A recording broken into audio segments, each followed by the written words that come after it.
Out here on this research vessel in the Pacific Ocean, it's easy to believe that the natural world can thrive without our help.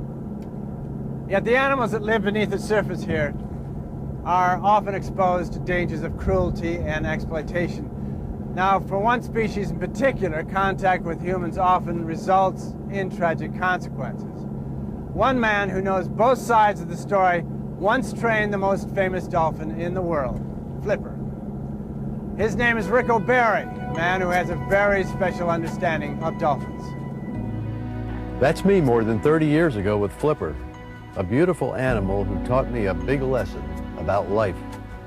Today we know that there's only 3 things that kill dolphins: our fishing nets, our pollution, and our captivity. Captivity kills.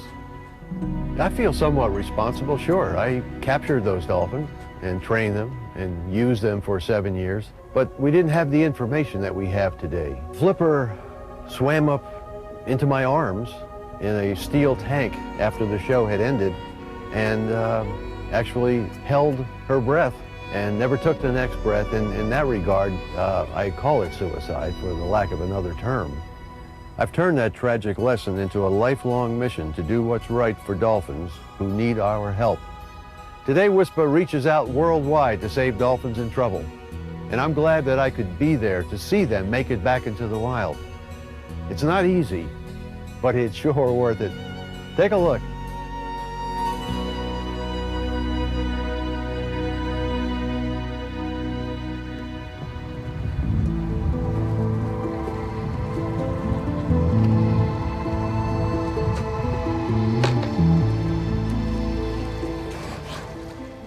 Their names were Ariel and Turbo, and they were close to death. Confined to a small man-made pool high in the hills of Guatemala, part of a traveling dolphin show, their trainers had disappeared in the middle of the night, one step ahead of the authorities, and they had taken the water filtration systems with them.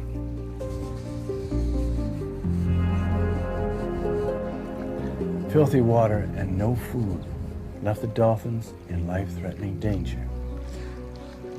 But Ariel and Turbo began to recover.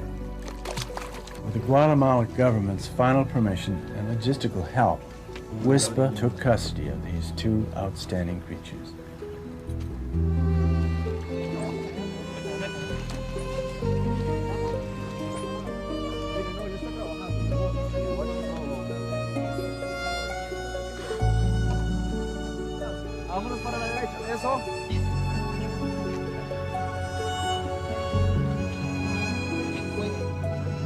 Now the long trip down the mountains and back to sea by helicopter.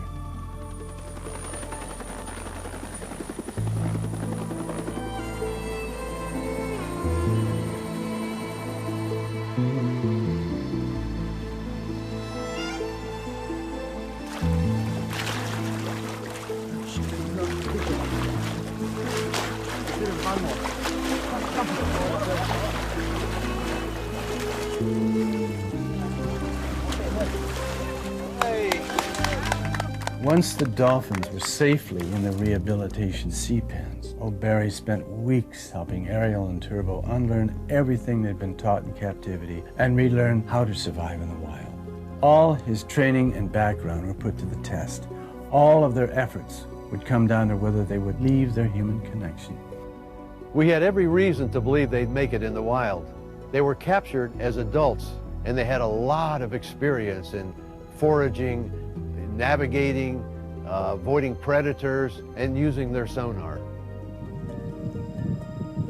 At the end of the month, the Navy diving team helped WISPA dismantle the sea pens, and O'Barry paddled out with his canoe. Would the dolphins follow him to the sea?